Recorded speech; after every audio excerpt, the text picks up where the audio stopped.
Video ketiga tentang resource therapy. Nah, kawan-kawan udah pernah nonton film animasi Inside Out belum?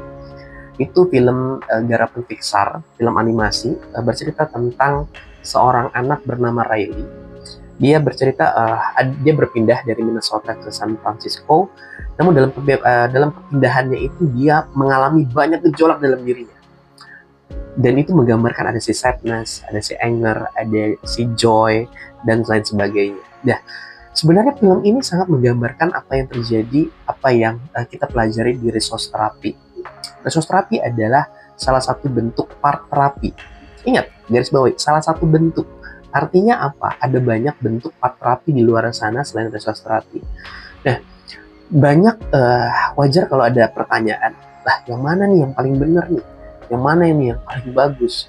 Daripada kita berdebat tentang hal itu, lebih baik kita membuka diri kita untuk memahami semua hal itu, menjadikan kita semakin kaya ya dengan pemahaman part terapi lainnya. Karena pada akhirnya part terapi apapun itu bermuara ke satu tujuan yang sama, yaitu alat perubahan. Ya, tentu dong kita pengen punya perubahan baik, pengen hidup kita berkualitas. Nah, itulah tujuan dari apapun itu namanya part terapi itu. Secara umum dalam perspektif part terapi, di kesadaran kita, di sistem kesadaran kita terdiri dari banyak bagian-bagian diri atau parts yang memiliki fungsi dan peruntukannya masing-masing. Coba bayangkan ya, ketika kita masih kuliah dulu, lagi asik ngerjain tugas, fokus banget dan serius banget ngerjain tugas begitu, itu mode kita lagi serius. Oke? Tiba-tiba ada teman yang nyolek, ngopi dulu dong, kita santai dulu dong. Oke. Tiba-tiba kita langsung kayak berubah. Oke, santai dulu, kita ngopi dulu bareng, santai ngobrol gitu. Modenya juga berubah jadi mode santai. Nah, inilah teman-teman perspektif atau pemahaman dasar dari part terapi. Dari bagian-bagian diri itu, ternyata bagian diri kita itu seperti itu gitu loh. Mode pengoperasian. Nah, itu dia. Walaupun antara part terapi dan resource terapi memiliki banyak kesamaan secara umum ya, resource terapi juga memiliki pemahaman tersendiri. Jadi kita punya landasan teori sendiri, resource personality theory, RPT namanya. Ini berdasarkan pemahaman kalau otak kita itu berkembang dan terkondisi melalui pengulangan. Selama kita dari kecil sampai kita dewasa, kita selalu menstimulus apapun ya dengan mekanisme tertentu. Dan inilah pembelajaran keahlian kita kelak akan mendapatkan pola-pola tertentu di otak kita. Dalam resource terapi, secara fisiologis, keahlian kita, pembelajaran kita, dan pembentukan pola-pola yang tadi saya katakan, itu membentuk juga jalinan syaraf yang terdiri dari akson dan dendrit dan serta tembakan sinaps. Sehingga nantinya benar-benar berulang sampai nanti solid dan membentuk jalinan syaraf tertentu. Bersamaan dengan pola yang terbentuk ya, jalinan syaraf secara fisiologis juga terjadi secara psikologi. Dan inilah yang memunculkan parts yang kita namakan selanjutnya adalah resource, sumber daya. Inilah kenapa di dalam resource personality theory kita menyebutnya resource state. Sebelum kita masuk ke beragam kondisi resource state, kita mengenal dulu level keaktifan resource state ya.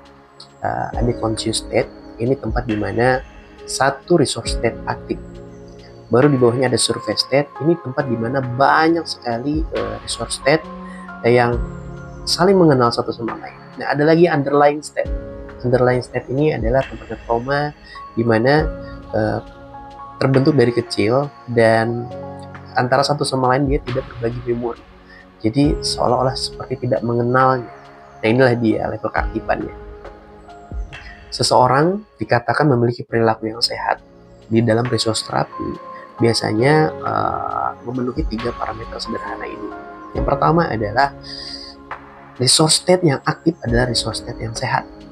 Resource state yang tidak mengalami luka, tidak membawa luka atau trauma, sehingga ketika dia mengalami situasi tertentu, dia tidak reaktif ya, tidak terlalu over respon, tidak menganggap itu sebuah ancaman. Jadi ini yang dikatakan resource state yang sehat. Ini yang pertama. Yang kedua adalah resource state yang tepat. tugas dan fungsinya sesuai dengan kebutuhan situasi yang kita hadapi. Misalnya, saya ambil contoh lah ya. Ketika kita berhadapan dengan situasi yang penuh konsentrasi, anggaplah kita sedang bekerja, kita harusnya di situ serius, konsentrasi, fokus. Tapi apa jadinya ketika kondisi itu yang aktif resource state-nya adalah resource state yang bermain, yang suka main-main, yang suka santai aja? Apa jadinya? Yang ada adalah ya mengganggu peran kita di kehidupan kita, mengganggu tugas kita, mengganggu pekerjaan kita. Itu yang kedua.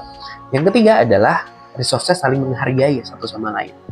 Bayangin dong ketika ada dua resource yang saling berebut, yang saling berkonflik, yang saling merongrong, ingin berada di conscious state, ingin berada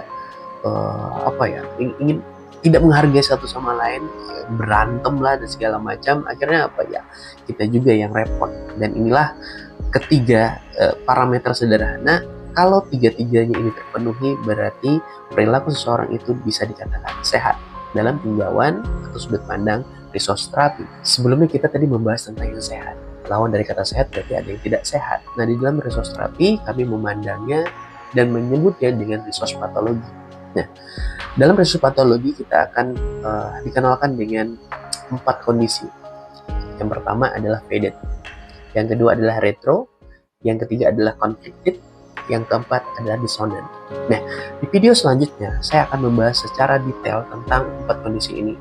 Ya, misalnya faded. Faded itu ada beberapa kondisi lagi. Ada faded with fear, ada yang rejection, ada yang disappointment, ada yang confused. Nah, itu faded saja, ada lagi dibagi-bagi lagi. Ada yang namanya retro. Retro dibagi lagi, ada avoiding, ada original. Ada dissonant dan conflicted. Nah, semuanya akan saya bahas di video selanjutnya. Jadi jangan sampai tidak mengikuti video-video selanjutnya.